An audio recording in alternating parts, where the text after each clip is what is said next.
Did you know that Case and Huff and Schleter has been servicing customers in the tri-state area for nearly 100 years? As an independent insurance agency, they have the flexibility to find the right value for your business, farm, and personal insurance needs. Case and Huff and Schleter is a locally owned agency. Their agents and support team are ready to help. Give them a call or find them on Facebook. Case and Huff and Schleter, proud sponsor of the Muddy River News Business Spotlight.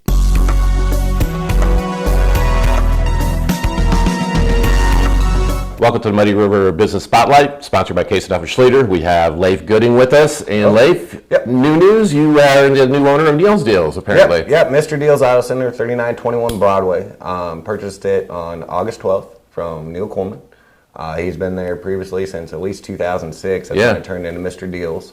So he came up to me about 4 or 5 months ago, and shoot, he's 74, 75 years old, and he's wanting to just retire. So he's like, if you want to take it over, it's up to you. So is this something you always had in the back of your mind to have your own shop?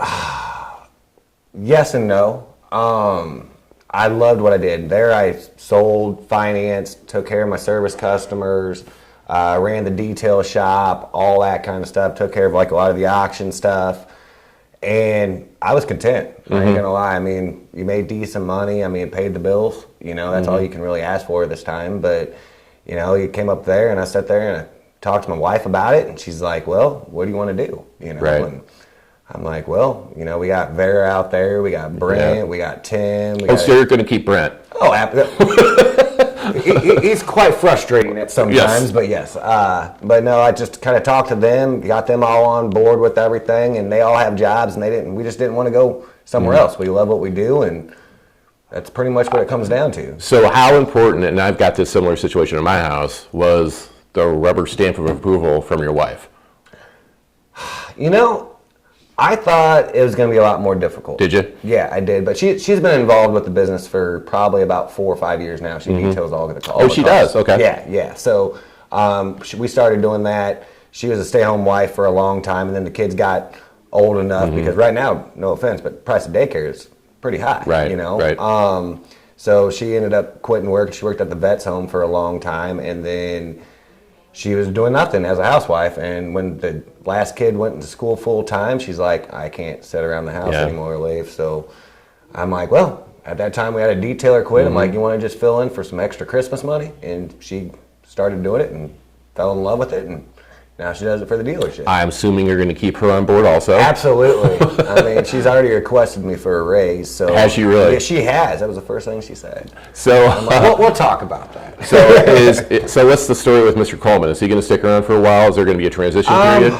Well, I mean, his experience is hard to come by. I mean, exactly. He's been in it for a long he's time. probably, I mean, if not the best in the business, or at least around here that I know of. Very good guy, down to earth, thinks the world of his customers. And that's the number one thing. To do the business, you got to really not think about yourself and think about everybody's needs and wants. You know. But yeah, he told me whenever I need him, he'd come in there. So I mean, he's retired, but he's a busybody, so he don't like to sit down too long. Yeah. So he's been there probably about 4 or 5 times already. So came in actually this morning, bullshitted with me for a little while, and had a good time. So he's still going to be there. Yeah, I'm sure he's so going to. He's going to fill in for me when I go to the auctions and stuff like that. So so are there, like the auctions, is this going to be a new experience for you to do the auctions and some of the other parts of the job? Well, yes and no. The new experience, I mean, I still got a buyer that goes all over the place. I can't be, running a business if I'm on the road 24/7, and I'm not a kind of person that likes to go out of town on anything. So, I mean, I don't mind, like yesterday I was in Morton and stuff like that, the sales around here, but the ones in Nebraska, even St. Louis, the bigger ones, I'm not going to be a part of, and I'll have my guy continue buying out there. But the smaller ones, if I can grab a couple of them, like yesterday, I think I got 2 of them. So if I can just get a couple a week to replace the ones we sell, we'll be all right. Now, coming out of COVID, is this a good time to get into the car industry? For like a new salesperson? Or? No, to buy a business, because probably not. Okay. But I've been out there for over 13 years. Brent's been there 20 years. Tim's been there 5 years. Vera's been there 20 years. I mean, those guys, we have a lot of experience. you don't want to be overstocked, but you don't want to be understocked at the same time. But stock is the hard problem right now, right? And Very. stock of the right stuff. Yes, I watched cars that retailed. I mean, especially, just little Chevy Sparks. If they retailed for 18 or 7, actually one yesterday retailed for 17.9, and I'm pretty sure around the auction block when I got off of it, when I looked back, it was still at 18.4. Mm-hmm. So they're bringing over retail right now. If you're in the truck market right now, it's not a bad time to buy them, but it's not the greatest either. But they're going to be going right back up. So have you noticed at the auctions that obviously the prices at the auctions are going up, but are they starting? Did they take advantage of the COVID situation, so to speak, to try to get more out of you guys? I really think it's the market. Okay. And this is my philosophy because, like I said, I've been going over the auctions. We try to look at 150 cars a week. Mm-hmm. And if we can get 4 or 5, we're happy. Mm-hmm. But the problem is with the new not being made, normally, like, let's say you had a Chevy, let's say it's a Cobalt or, Mm-hmm. A Cruze or something like that. And you trade it into a Ford store. That Ford store would send it to the auction because they can't certify it. So now that Ford store is keeping that product, reconditioning it, and putting it on their lot. So they're not bringing any cars to the sale right now because they're needing that for their inventory because they're low.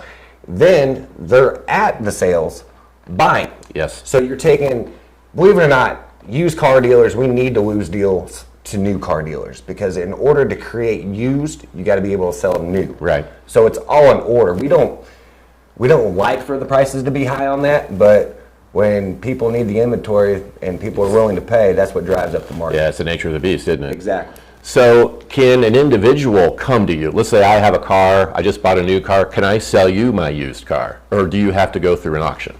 No, I can buy anything you want. Okay. So if there's somebody out there that has a car, let's say that a relative passed away or whatever situation, a kid moved away, they could actually come to you and say, hey, I've got this Dodge, Dart, Dodge, whatever. Would you guys take a peek at it? Yes, I would look at anything, especially 16 and newer. That's kind of like when I go buy a car, that's what I'm looking at is the newer ones because if you go buy, let's say I buy a 2012 Chevy Captiva, the person buying it's probably trading in a wholesale something, just trying to upgrade one level. But when you can, in order to create your inventory, if I can buy the newer stuff, like around 30, 40,000 miles, that's not extremely, priced, and then those people are trading in something, if it has 30,000, they're probably trading in something at 78,000 miles or 85,000 miles and giving me some more merchandise that I don't have to replace that I'm selling, and then recondition that, then I put that on the lot, and then the next person that buys that's probably trading in something like, like an old Canyon or something like that that's beat up, and I can send a wholesale so I can get technically 3 deals out of that first car. So do you have a target audience that you go after, or is it just anybody who wants a car?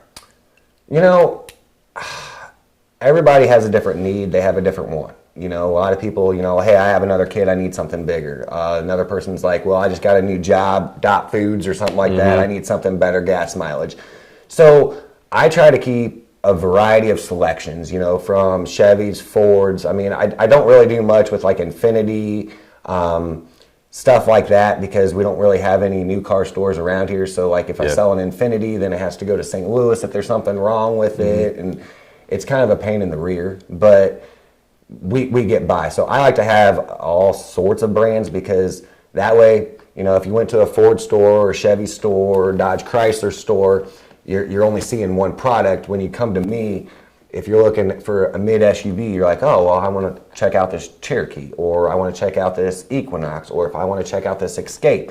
You can experience all 3 of those at one lot. Right. And you can sit there and compare apples to apples too. Is it important that it can be serviced locally?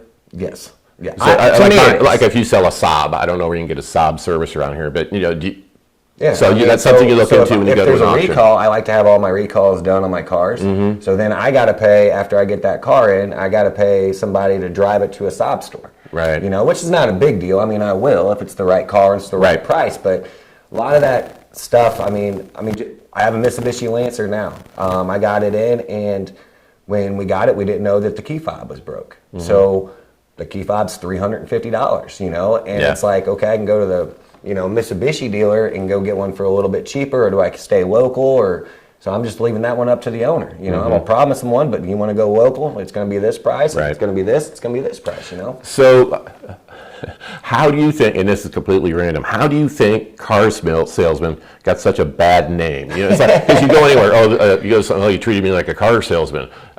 Well, how do you think that came about? It's just. Got a bad when you go to Walmart, you don't negotiate the price for merchandise, correct, right? So somehow down the line, some car salesman, when they first started out selling Model Ts or something, said, well, you know what, I could do a couple $100 better. Yeah. And then it was just the Ripley effect. But all in all, I mean, I guess there is some crooked dealers, stuff like that. I'm sure, I've sold 3,000 cars. I mean, I'm sure there's a few customers that don't like me. You can't please everybody in this world. But the thing is you got to just keep at it. But we try to treat everybody like a family and not a number. Right. But if they have problems, I mean, Neil's been always good about helping them out and trying to, stick extra money in them. Just, because you're buying a car, you don't want to pay for repairs. So, people knew Neil, trusted Neil, bought a lot of cars from Mr. Deals. Is anything going to change under your leadership, or is this basically? I went more casual. That was about the only thing I did, because for the last 13 years, I always had to wear dress pants, nice shirt. I think it's overrated, man. If I'm out there trying to buy a car, I don't want nobody in a tuxedo selling it to me. I want somebody down to earth, tell me the actual truth about them, look at the history, because, I mean, a lot of people, they look under, reviews and stuff like that. Well, nobody ever posts a good review of anything. It's always negative. So every car is going to have something negative about it. It's just, you got to pick and choose. So last question, then we'll let you go. Sure. Has there been the oh crap moment? You signed the papers with Mr. Coleman. Now you own the place. And I'm sure it has something to do with biggers coming in your office. But no, has there been the like, what did I get myself into moment yet? Yeah, it's been. Well, I took it over on the 12th, and I'm probably averaging 2 to 3 hours of sleep. It's the anxiety that's It's not really like the oh crap, because I already know how the business is ran. It's about, I think I've been at the dealership the last 2 weeks at 4 o'clock in the morning. Really? Yeah, just going over the stuff I need to get done, all that other stuff, and run here, and stay until 6 or 7 at night, because I don't want to be an owner that just sits in the back in an office. I want to be the owner that says, hey, thank you for, purchasing a car, giving me your time, because everybody's time is valuable. Right. So I don't want to be sitting in the shadows. I want to be involved with everybody like I always have. Thanks for coming by. Not a problem. Good luck. Thank you very much. Stay in touch. That's Leif Gooding, and this has been the Case & Huff & Schlieder Business Spotlight. Did you know that Case & Huff & Schlieder has been servicing customers in the tri-state area for nearly 100 years? As an independent insurance agency, they have the flexibility to find the right value for your business, farm, and personal insurance needs. Case & Huff & Schlieder is a locally owned agency. Their agents and support team are ready to help. Give them a call or find them on Facebook. Case & Huff & Schlieder, proud sponsor of the Muddy River News Business Spotlight.